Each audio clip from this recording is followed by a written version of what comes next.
are now listening to the War Report Podcast Network. What's up, everybody? Welcome back to the College Loop Podcast. I'm Dylan. I will take on Twitter. Talk the latest at Auburn athletics news, as Auburn is now up to and counting 28 players to the portal. And of course, there's plenty of time between now and then for that to change. Of course, with it being December 30th, that means we have 3 more days until the transfer portal officially opens up on January 2nd, expecting to be a very, very, very, very hectic 10-day period for Auburn. And of course, the biggest news of the week thus far, I guess, because we didn't have a show yesterday, Cam Coleman and Deuce Knight both announced their intentions to enter the NCAA Transfer Portal when it opens up. Now, this is big. Of course, I think I can attest to, I said this, but I can also say that every single podcast that I've watched or listened to all said the same 2 things. Deuce Knight and Cam Coleman are priority number 1 and priority number 2 to retaining this roster. Of course, Xavier Atkins was on that list as well, but of course, he has already announced his intentions to return. Shout out Xavier Atkins. But of course, Deuce Knight and Cam Coleman are big losses. Of course, Deuce Knight being what many can perceive to be the future of the program. I know I've had a show talking about how I would have preferred for Auburn to keep Deuce around instead of having to, just go for the 1-year guy and Byron Brown. But that does seem to be the case for Auburn going into next season. So with Cam Coleman, though, that does bode a little bit of an issue. As far as I was aware, Alex Golesh said he wanted both guys back, but there's no telling what exactly is going on behind the scenes. Of course, I think there's a transfer portal issue in college football because last time I saw 3,300 players have entered their names into the portal, which is absolutely ridiculous for a sport that, only has 136 teams at the D1 FBS level. So many other teams. I mean, it's absolutely crazy, and there's got to be some kind of fix to it. But again, we'll start off with Cam Coleman here. Right now, as far as I'm aware, Eric Singleton is the only returning starting wide receiver for Auburn. I think the next guy after him is Bryce Cain, who I've not heard anything about him intending on leaving. Of course, Bryce Cain was seen not sparsely, there we go, around throughout the season, being both on special teams and just kind of showing up here and now on offense. So Derek Singleton being the perceived wide receiver 1 going into this year. Cam Coleman leaving does leave Auburn in a tough spot because wide receiver becomes much more of a need than anything else. I was saying if Auburn was to have kept Cam Coleman and Eric Singleton, you'd had to bring a couple of guys in. Right now, it feels like you might have to do an overhaul of the wide receivers. And, of course, with Deuce Knight, that means you have lost every single one of your quarterbacks to the portal: Ashton Daniels, Jackson Arnold, and, of course, now Deuce Knight. Every single player who threw a pass for Auburn has transferred out. And I mean, I think as I said right now, Auburn has 3 remaining starters on the roster still, with Jeremiah Cobb, Preston Howard, and of course, as mentioned earlier, Eric Singleton. So again, yeah, quarterback already was a need because you had to pick up some depth, but now you have to go full in on a starter. Again, Byron Brown seems to be the guy that a lot of people are pointing at, which, I mean, what I said on the show, whenever I was distinguishing between the two and the decision itself, I think I think Deuce Knight was the better option for building up for the future, while Byron Brown only gets that 1 year to really ball out. I think Byron Brown becomes your starter immediately, barring a quarterback battle that, again, should take place. But now Auburn is going to have to pick up at least one other guy, if not 2, just to round out this quarterback room going forward. So it's going to be a very, very, very hectic few days for Auburn going forward. And that's why my camera feels like it's bugging out. So I'm going to lower the definition a little bit for it. Maybe that'll give it some room to breathe there. But yeah, Cam Coleman, again, there are a lot of guys that I've been seeing floating around. Again, UAB has a kid coming in, Iverson Hooks, who, I played with UAB a lot on college football at 25 and 26. It was my go-to team to go play with.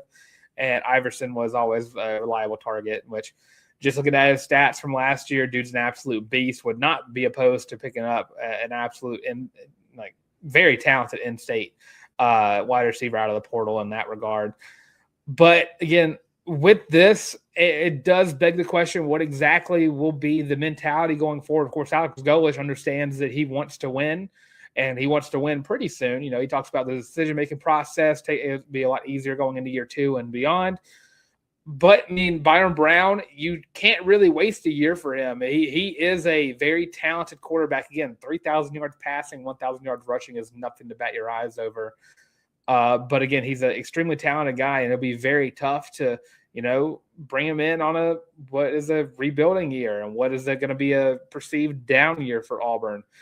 So I expect Auburn to really go crazy in the portal during the cycle. It's going to be a very hectic time trying to see exactly what Auburn's needs are, which right now, you can just circle the offense. Defensively, secondary is going to be a big need, but you have some of those young guys who can really step in and step up going into year 2. And again, I think DeMarcus Van Dyke is a phenomenal replacement for Crime Dog. Again, is a Crime Dog disciple, so that it helps build that.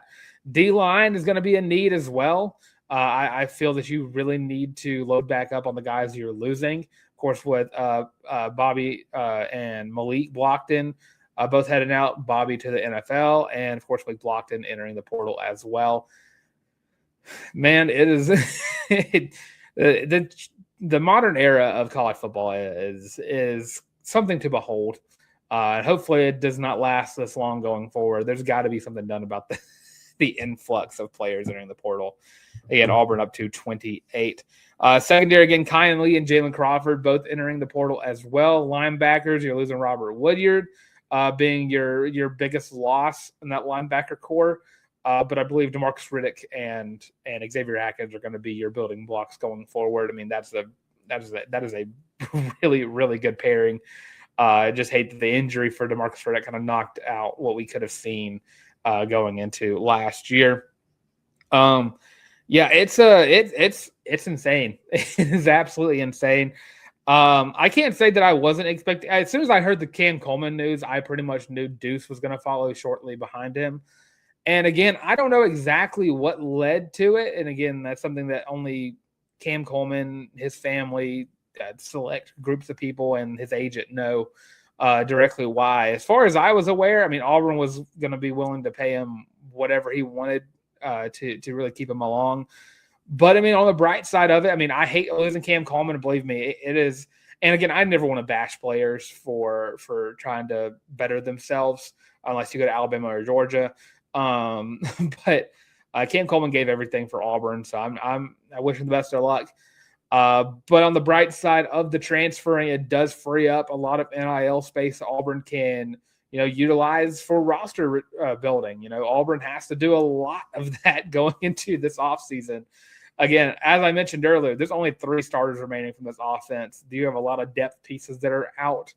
I think wide receiver wise, it's Eric Singleton was your number 2 guy. I think Bryce Kane was down to the 6, and now Bryce Kane's up to your 2, but right behind Eric Singleton. So you have a lot of needs to really get to.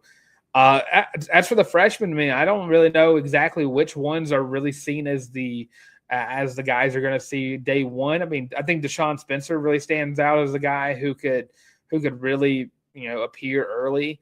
Kind of like how we saw Malcolm Simmons and like Sam Turner last year, kind of be those underrated guys that really just kind of pop off.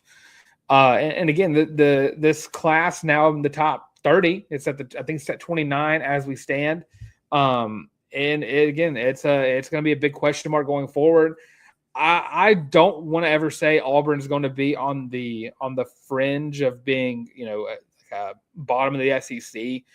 I think Golesh has a plan going forward. And again, it'd be stupid not to have a plan. He even said that he had everything planned out going into this offseason. He had I think it was like a 60-day plan, 90-day plan, somewhere in that ballpark. So I'm sure this was something that was foreseen to be a possibility, and it'd be very interesting to see exactly how Auburn responds to it. Again, wide receivers are, they're a commodity, but there's a position that you're going to have a lot of guys to choose from in the portal. Quarterback is going to become your biggest need. And again, I think Byron Brown is going to be the guy for Auburn next year, which, again, I'm not going to be mad about that. Again, and I feel like Byron Brown, and I think Mike G said this, it brings an opportunity for you to win sooner rather than later. Again, Auburn has a very tough schedule next year, and losing those two guys sure does hurt, but I think Auburn can become a better team because of it. Again, I was never in the ballpark of, just let all these guys go because they had a losing record last year. The last 2 years, Auburn has a winning record since 2019. I was never like that. I felt like there was enough talent on this roster that if you brought in the right coaching staff, that roster would have turned from a 5-win team to a 10-win team. And it was all coaching for a majority of the season. I would never bash Cam Coleman. I mean, Cam Coleman had that one fumble in the Iron Bowl, and it broke my heart to watch happen. But if you watch back at the show, I mean, it was just a boneheaded thing to happen, and I never bashed him for it. I mean, he was a guy who gave his all for Auburn, and I think I still would put him on a Mount Rushmore for Auburn wide receivers all time, even if he only spent 2 years here. He's going to go off somewhere, and if he doesn't come back to Auburn, he'll go off somewhere. He's going to get drafted from there. And we're all hold dearly that the 2 seasons we got of him. Deuce Knight, though, I mean, it is something that I think a lot of people were expecting to see. He had a lot of reactions to people entering the portal, which, again, it's interesting to me. Again, he posted a GIF on the Cam Coleman post and pretty much set in stone that he was going to be next.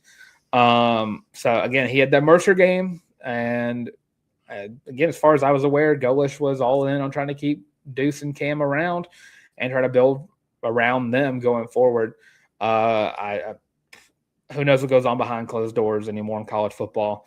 But yeah, again, the transfer portal is going to be one where Auburn's going to have to bring in, it feels like 25 plus players just to kind of bring back snaps that you're losing.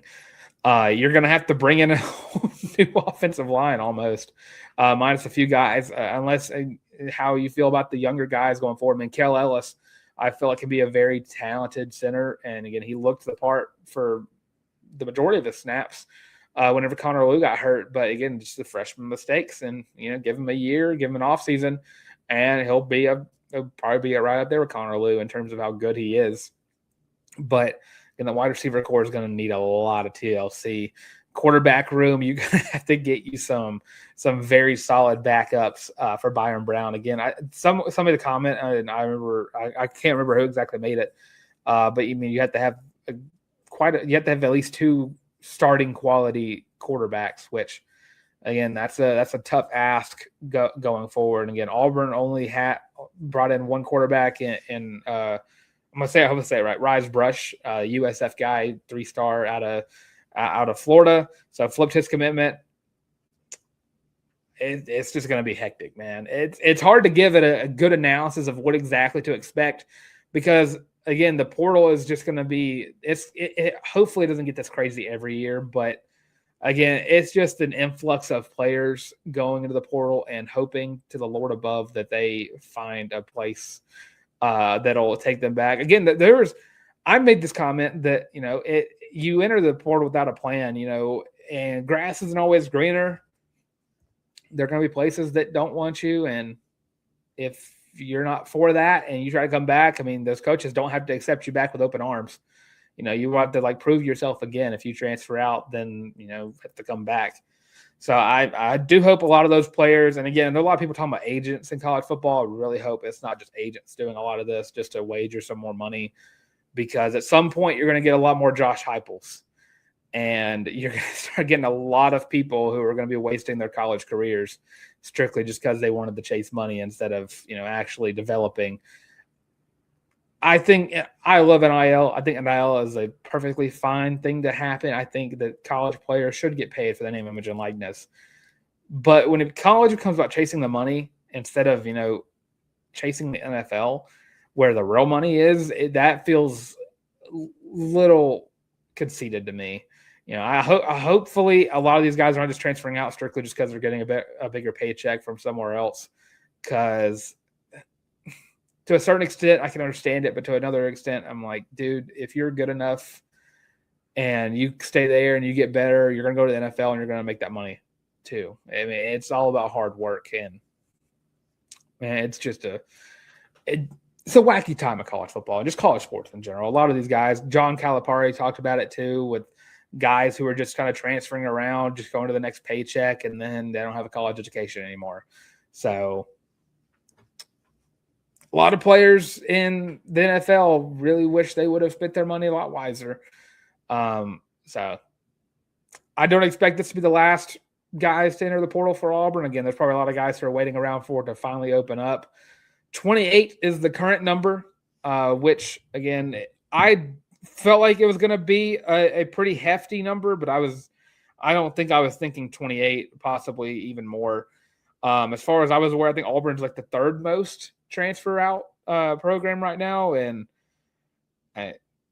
that's college football nowadays. Again, that's what's going to happen whenever you fire a coach. Players are not entitled to stay if their coach is no longer there. So, I mean, that makes sense as well. So, I mean, I can't be too upset about seeing the amount of players that are transferring out, but it's just insane, man. This is I expect Auburn to recover from it. I mean, Auburn's a top 15 program all time, and again, I'll stand by that. Auburn can recruit itself, and I firmly believe that they'll move past the hecticness that has been transpiring thus far this offseason. But it's just going to have to be one crazy transfer cycle for Auburn going forward. Again, Cam Coleman is your biggest loss, and I don't think that's an overstatement of that. I think people already say he's the number one. He's going to be the number one target for a lot of teams in the portal.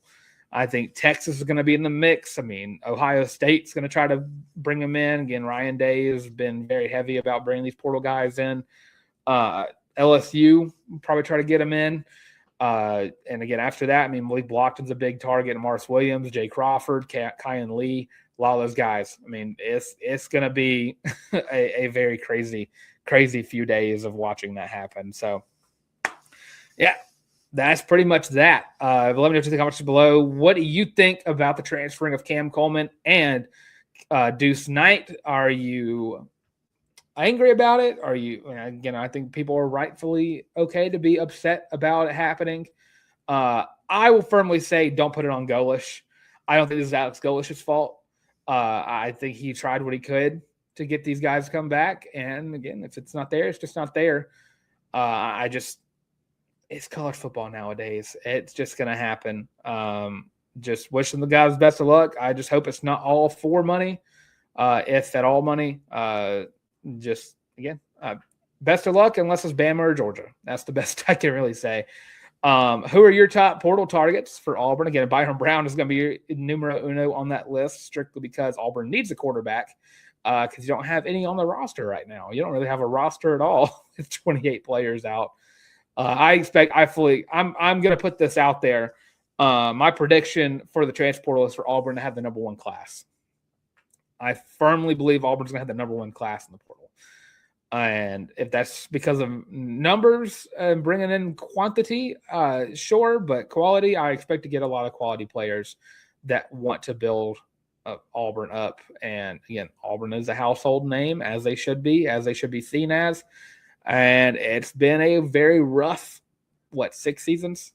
2015, 2020, 1, 2, 3, 4, 5, 6 seasons of losing records. So, right guy can fix it. Right players can help it. And again, I firmly believe Auburn's going to have, if not the number one class in the nation, number one class in the SEC.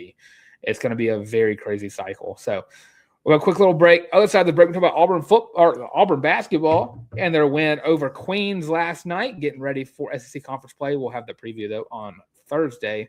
So stay tuned. We're going to be right back. Are you tired of having to rummage through just clothes after clothes after clothes looking for something to wear? Are you tired of your friends making fun of you for your terrible fashion sense? Well, do we have the shirt for you? Go to thewarreport.com, get your laptop out and do it right now. Go to the shop and get your very own Feelin' Loopy t-shirt as well as your college loop hat, and you can get both of them for only $25 each. Plus shipping and handling, of course. But with that, now back to your regular scheduled program. To get that merch on thewarreport.com, go to the shop and get your very own college loop merch today. Of course, that's on my War Sports channel. Best way to support this channel is by liking the video, commenting on the video, let me know what your thoughts are on the Cam Coleman Deuce Knight transferring, and of course by subscribing to the YouTube channel, helping us get to our next big milestone of 2,000 subscribers by the end of next year. That's going to be that's on my 2026 goals, New Year's resolutions to hit 2K next year. So hope to reach that. So last night, Auburn finished out their non-con slate with a big 41-point win over Queens at home, extending their non-con winning streak at home to 64, which I'm pretty sure is the longest streak in college basketball, which is absolutely ridiculous to see Auburn at. Defense was big, holding them to 65 points and 13% from three-point line, 38% from the field. Elijah Freeman had himself a big day, 23 minutes, scored 27 points, 3 rebounds, and an assist. Went 4 for 4 from the three-point line. Rebounding, Auburn out-rebounded them horrifically. It was 40-26, which is only, I guess, like 14, which is big. Pretty evenly shared and dispersed. Led the team, Keyshawn Murphy with 6. Keyshawn Hall, Seabass had 5. Philip Jovic had 5 as well. You had 4 from Todd Pettiford, 2 from Overton, 3 from Elijah Freeman, as mentioned. Simon Walker had 2, and Magwood had 2 as well. Outside of that, 23 points from Overton yet again, 18 points from Keyshawn Hall, 10 from Seabass, 9 from Keyshawn Murphy, and 5 from Todd Pettiford, and then 5 from Philip Jovic, and Magwood 5. Simon Walker also had 4. A great win. Again, it should have been this was a expected win for Auburn to get. Georgia's up next. So again, how Auburn pairs up with them, we'll talk about that on the Thursday show, and getting ready to preview SEC conference play. What's the best case scenario? What's the worst case scenario for Auburn going forward?